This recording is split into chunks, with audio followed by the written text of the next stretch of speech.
What is going on, guys? Jack here, and welcome back to another episode of the Portsmouth Career Mode series.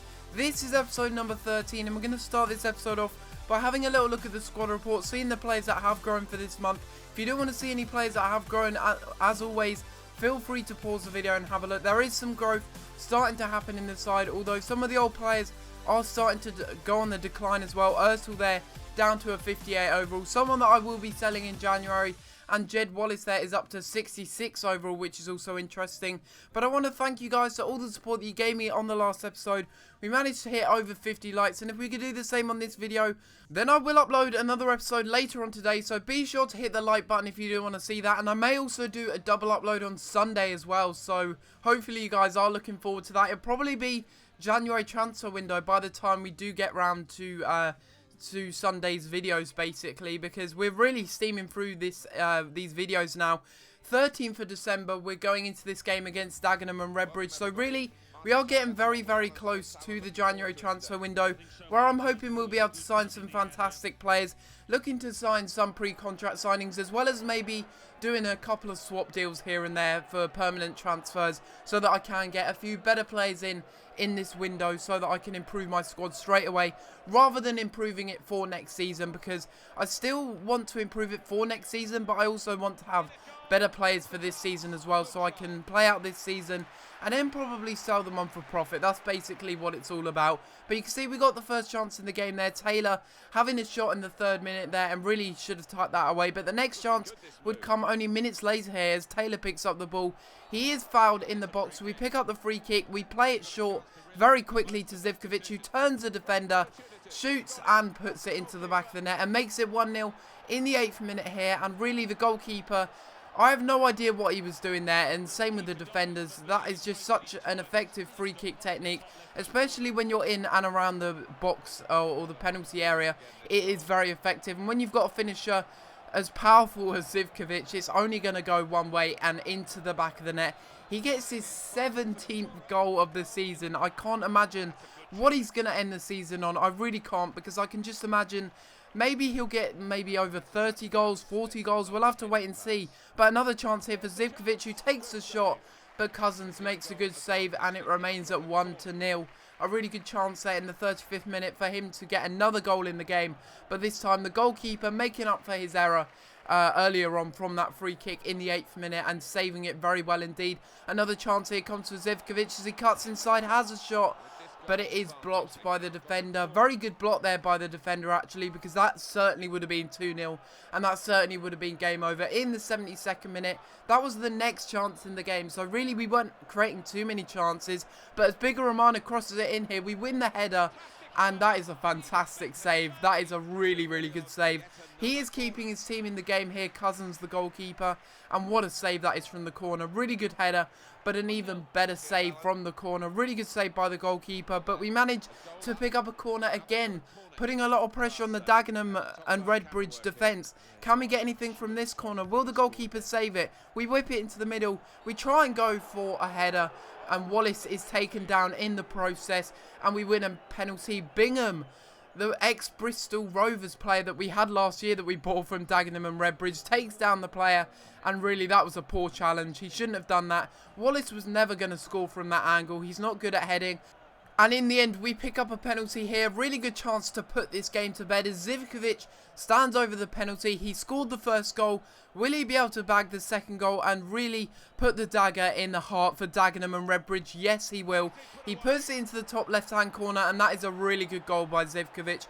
Finally scoring some penalties with him, because in the past I have missed a couple of penalties with him, but really he's scoring all of our goals at the moment, and that makes me wonder. I'm going to need to get a replacement for him probably in the January transfer window, because at the rate he's going, I'm not even going to be able to get him back on loan next season. He's going to be so expensive, and he's growing so quickly, so I can imagine it's going to be very difficult if I want to get him back for next season on loan, or even on a permanent transfer at the most. I mean, it's going to be very difficult to match what Ajax is wanting. You can see there that really Dagenham didn't have many chances in the game, and in the end we did deserve the victory that we did get. But there was a player that was suggested in the comments down below. I think his name is Tommy Juric, and maybe I could get him as a replacement in January for Zivkovic, who will be going back to Ajax at the end of the season. But you can see there, there's a little look at the league table. We're currently on 49 points, really bridging a gap on Burton Albion there, who are on 41 points. We are on 49 points, won 15 games, drawn 4 and lost 2, so a really good record, and we're hoping to improve on that as we go into the next game of the episode here against Tranmere Rovers. But yeah, I think I do need to get a replacement. Like I did say, it's probably the best time to get a replacement in this transfer window, and if I can afford to get a pre-contract signing, or maybe someone that's very, very cheap that's got really high overall, someone like that, maybe I could just go in for another striker. I certainly need another midfielder, central midfielder preferably. So I'm looking at Zelalem, the Arsenal player, who I could actually potentially pick up on a free as what I did with Bigoromana in the summer transfer window with Newcastle. But you can see the first chance in the game there did come in the 24th minute, but we did hit the post there. Very unlucky, but we managed to keep the game alive, the chance alive, sorry, as Polyak intercepts the ball here. We do some really lovely passing. Aaron's passes it out to our left back, Winter, who's been in fantastic form recently. He cuts inside with the fake shot. He passes it off to Bigoromana, who holds off the challenge, turns around the defender, has a shot, and puts it into the back of the net, and makes it 1-0 in this match. What a goal that is by Bigoromana, and really, he's got to be the bargain of this season. He's just been absolutely fantastic, and really I don't understand why these kind of players are free. I don't understand why these clubs such as Newcastle let these players go for free, because really he's an instrumental player into the side, and luckily he's not going to be departing us. He is a permanent player. We're going to be keeping him forever at the club. He's not going to be leaving the club anytime soon, as we get another chance in the game here.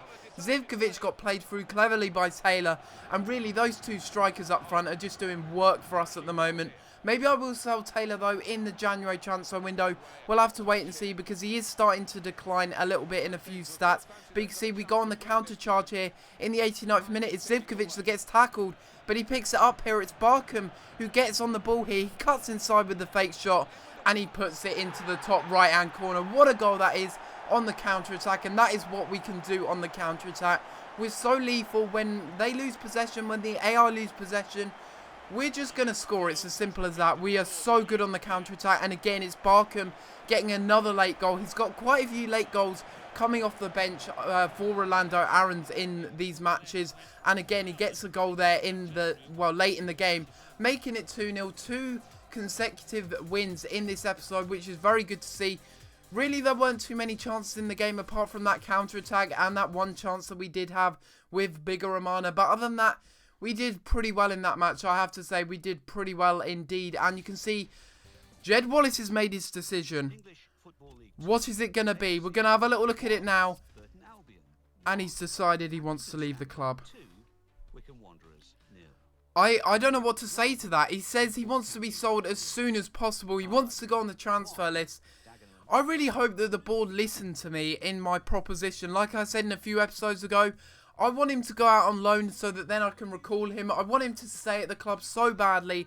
I really don't want him to leave on a permanent deal. So what I'm going to do is I'm going to play him in every single match and make sure that he does get injured. No, but I may actually do that, seriously. If nothing else works, I'm probably just going to go to the desperation of playing him in every single fixture all the way up until the January transfer window, so that he just becomes so unfit and so tired that he inevitably gets injured. Basically, that is probably what I'm going to end up doing, because seriously, if they're injured, I don't think I can actually sell them. So that is probably the best idea that I have at the moment, because really loaning him out is going to be very unlikely, because I can imagine the board will send me an automated message saying, we want you to sell this player as soon as possible. We want him to be sold so we can make a lot of money and not even give any money to you so that you can go and buy a replacement. That's probably what's going to happen. I do have Wes Fogden, yes.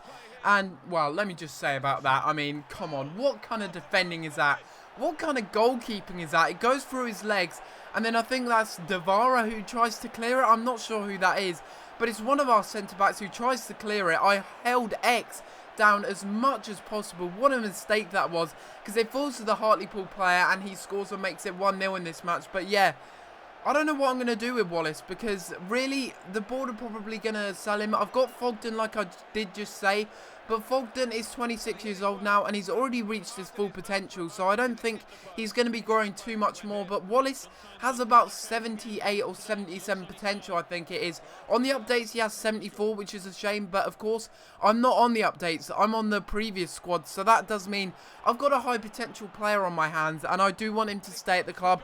But I really do think at this stage it's very unlikely. We just got to keep our fingers crossed, touch wood.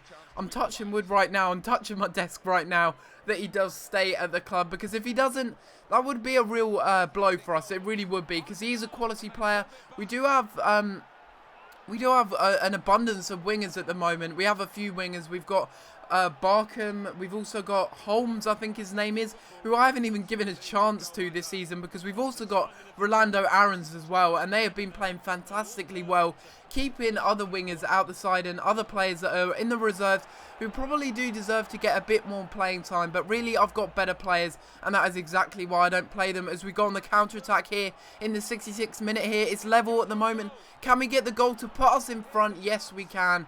We take it around the goalkeeper and we make it 2-1. And it's Zivkovic who came off the bench in this match, and he manages to score. I don't know what it is about putting players on the bench in this game, but for some reason when you put players on the bench, no matter what their fitness is before, when you go into the game, their fitness just suddenly turns to full bar. I don't understand what's going on with that. Maybe that's a bit of a glitch. You guys might need to let me know in the comments down below. But what a double save that is from Jones there. That is a fantastic double save, keeping us in the match, making sure that we do try and win this match. Because really, Hartlepool are a solid side. They really are. They should be gunning for promotion. Again, they get another chance here in the 90th minute. But Jones, again, the hero, making the save. It was straight at him, but still, that is a very important save, parrying it away and making sure that we don't lose this match. In the end, we managed to pick up the 2-1 win, just about winning the game, and it's Zivkovic again making sure we pick up all 3 points. But this is going to be the end of the episode, guys. Hopefully you have enjoyed this video, and if you have, please be sure to leave a like on the video and subscribe if you haven't already. But other than that, guys, I'm going to have to leave it there, and I'll see you next time for another video. Thanks for watching.